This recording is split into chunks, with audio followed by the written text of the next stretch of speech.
Welcome to Tales from the Caveside, where Lillian and Chris, we bought a cave house and finca on the outskirts of a small Spanish town. Follow us as we learn to renovate and create a home that we will be proud of. This is the rough and ready NHL5 that we plastered the other day. Nice and dry. And good to go. We can start stacking stuff back into here now. Okay, upstairs in the finca. You probably remember this from previous video. We have had the Spanish equivalent of Banksy come to visit, or a doodle artist or graffiti artist. No, that's not true. We had a plumber come to give us a price for putting an ensuite up here, and he said he couldn't visualise or work out a price without drawing all over my newly plastered walls. But hey ho, apparently that's where the marks that he's made is where it has to be dug out for the tubes, the pipes, water in, water out, etc. But I'm still horrified. He drew all over my new walls. Yeah, no words. There you go. And Banksy was also here downstairs in the old corral. He's drawn all sorts of marks where tubes have got to go, and then he changed his mind and said he'd run out of spray paint and wanted to draw something else, and then he changed his mind again, and I'm not really quite sure what he decided in the end, other than pipework's going to go there-ish. He changed his mind about this 90 degree and 90 degree after we questioned it, because I don't think that's a good idea for waste pipe, because waste pipe's going to come from the ensuite there down, and then as I understand it, it's not a good idea for 90 degrees with waste pipe. So he did change his mind, but we don't really understand what he changed his mind to. There was a lot of talking and not a lot of decision making. And, oh, the wind caught that door. Sorry about that. And that is the exit to the pozo outside. And that apparently has to be dug out. I don't know why, because it looks perfectly good to me. New and whatever. So he also redesigned my kitchen. What I wanted was a no. I couldn't have what I wanted where I wanted it. And he decided it was going to go somewhere else. I wanted to be able to put a tall fridge freezer there, but apparently there's a machine with water going there. So that pipework marking is for dishwasher, washing machine, and a sink. Then a cooker can go there. Don't know. The previous plumber that we had come and give us a quote didn't do any marking like this and didn't leave us confused. He just said ABC and that's the price. Yeah, gas heater over there. Oh yeah, those marks over there for a gas heater to go there. So we can have hot water to go to upstairs and down to the kitchen. We'll see what the next plumber comes up with. Because he's not getting the spray can out. He's not getting a spray, he's not allowed. Because this has left me really confused. So, for the next 2 weeks, we will be taking the render off this wall. The reason it's going to take 2 weeks is because we're having to do it really carefully. This proves why you should never render with cement on the outside of a building that is made of old rocks. Because all that has happened is it has trapped moisture and completely rotted it. This is absolute powder. And all they did was they kept adding layers. You can see here, 1, 2, 3, 4 layers. However, what would be really interesting is if this building came with some history. I'd love a history book for it. Because behind what was a big chunk of monocap there's an old tube, an old pipe. I'd love to know where it went. I'm not going to find out where it goes. I'm not digging it out. Enough. Enough. And you can see here, if I get to the right angle, where they've rendered with the cement, it's anything but straight. It goes in and out, and we've got to try and make it ish. Well, not only that, but it looks like erosion from an old riverbed or something. It's just in and it's out and it's in and it's out, and you can see where water has gone, and it's just, I don't know, I'm not a builder. We've done a lot of research, we've asked a lot of questions, and this is just a much bigger job than we thought. We're going to do it. I'm not going to beat us. No, but it is going to have to be more hand tools than machine, because we're not sure what's behind here. We don't want anything collapsing. Yeah. So we're going to have to take it steady. And some people that we know have also said, are you sure you haven't bitten off more than you can chew? And my reply to that was, we did that months ago. We already know that. So, yeah, it's fun.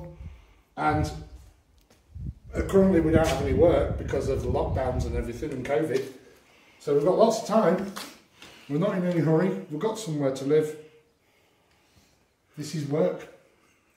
Shame we're not getting paid for it. Better ask the boss for a pay rise. Can I pay rise? Well, the plan this week was not to bore people with video of us taking render off walls and such like, because there's only so much of that you can put up with. But I was saying about the history of the place. Taking the render off this wall, coming off really easily down here where it's been wet damaged. Remember, this was outside. This cement is on like, you have no idea. It's almost impossible to take off. But just behind it, we have a wooden lintel. Or a piece of wood anyway. And it goes that way. And keeps going that way.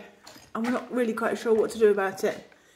If you continue along, just there, in that hole, there's more wood. And all this has got like a hemp rope on it. It was obviously tied up in some way. You can see it better maybe in there. It's still all weaved, new looking. So I really have no idea what on earth is happening in this wall. But that's where the original fireplace was before it got moved to where the fireplace that we inherited is. Yeah, so inside downstairs, in there, in the ceiling at about that level was a mark where bricks and various bits and pieces where there used to be a chimney, and then there was a hole in the upstairs ceiling matching. So maybe it's something to do with the original ceiling. Don't know, just a bit concerning. Random piece of wood in your wall. This place just keeps on giving. Continuation saga of this particular wall. We've chased the render off this log a bit further. Not on purpose, honest. What was on the top front of it came off. Continuing along this wall, removing render. There's the end of a lintel. And that's obviously the lintel that runs across the living room inside, holding the old beams up. However, continuing along, above what was an external window, we've now found modern terracotta bricks. Can't fathom where, why, as usual. This building continues to stump me. Okay, so inadvertently, when I was trying to hammer off some of this render, I made a hole in the little red brick. And we found an electric cable. And we found an electric cable. Yeah, just here. I don't know how to make this have a torch. Can you turn a torch in there?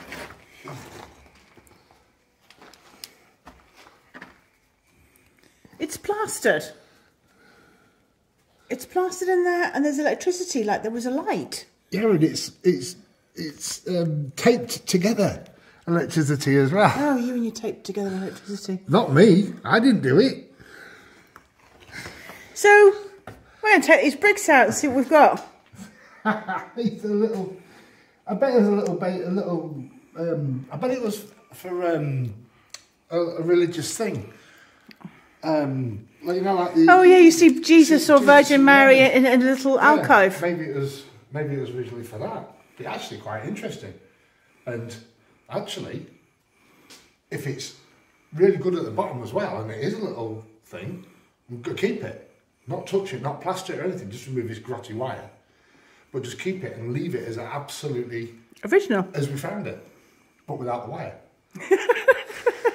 So, having said absolutely no more walls to remove, because there weren't any, we have some more terracotta wall to remove. It's not a wall. It's not a wall, it's a patch. What is it? It's a patch, okay. Yes. Yeah, it's not a wall actually, because that's a wall. Come on, just go for it, see what we've got. I don't want to cause any damage to whatever could be inside. You never know, there might actually be something in there. Something inside.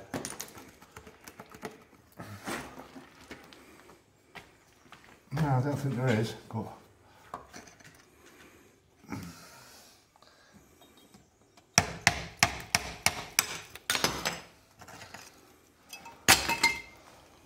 no, there's nothing inside. How strange. How strange. Right, we'll continue to take this out and show you in a minute. Okay, so a bit of an update. We've removed everything and we've got this. Not 100% sure what it was. It's talking to us as if it may have been a window, because what you can see there in the concrete at the back is rebar, which is what was used on all the old windows we've found in this property for burglar bars. This, if you show on camera, this looks like a windowsill possibly. Yeah, it slopes down. High point there, low part there, and it's rounded. So it probably was a windowsill. This is clay plaster, and it's a bit crumbly, but there again it probably will be with any damp that's come through, with it being sealed in as well. Anybody any other ideas, answers on a postcard, please? No, not on a postcard. Comment down below, let us know what you think. Yeah. Still thinking of leaving it as it is. Well, it'd be better than filling it in. Oh, I'm not going to fill it in. You don't want to blank it off either. Yeah, really, as I keep saying, wish this building had a history book with it. And it has a chemically smell. That I don't understand. Yeah, almost a paraffin-y, kerosene-y sort of smell inside. So possibly that's what its darkness is here, I don't know. But when we opened it up, it did smell as if it had a paraffin lamp inside it at some point in time. For whatever reason, I don't know, but it does smell. So if it was a window, inside, the living room inside, that lintel... That's the ceiling. That's the ceiling height. Well, just above it. Yeah, the beams are resting on this, so ceiling height is about here, actually. Or maybe that's floor height upstairs. So it would have been a porthole of some description, really high up. Yeah, really interesting. Don't know.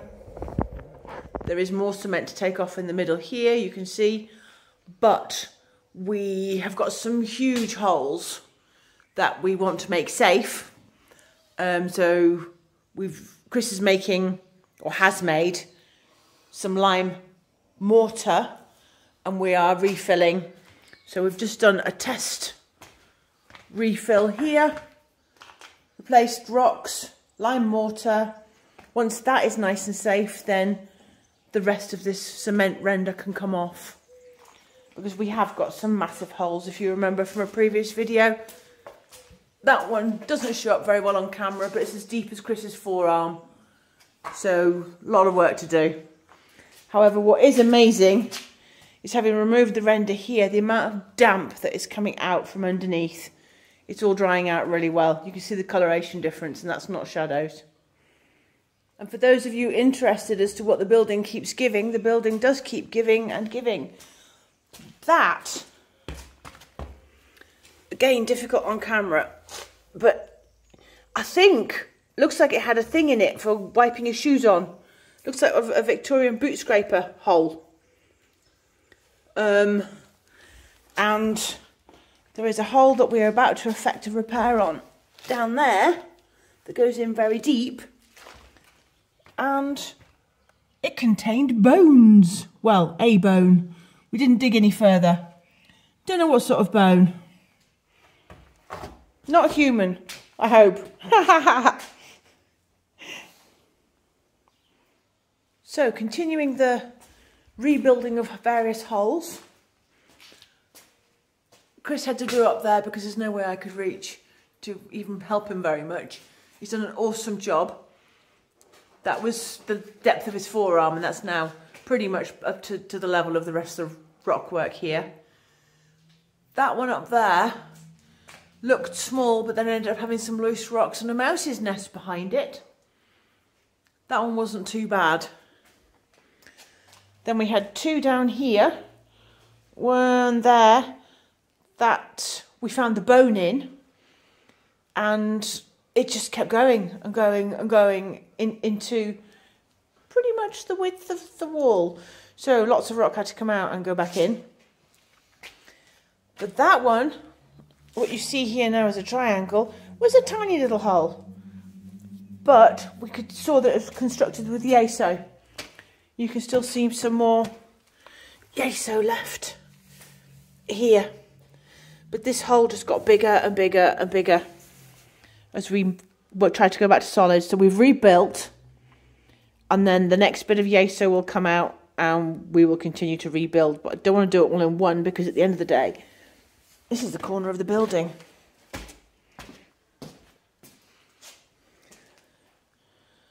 We want solidity. It's always a good idea. Oh, and in there as well, we've got to start a little collection. Not the molies, but there was a piece of wood in there, so we've now got wood and bone. Oh, and somewhere we've got a donkey's horseshoe that was found in one of the other walls. We might start a little museum in that cubbyhole. Thanks for watching the latest episode of Tales from the Caveside. If you enjoy what we're doing, please like and subscribe. We would really appreciate it.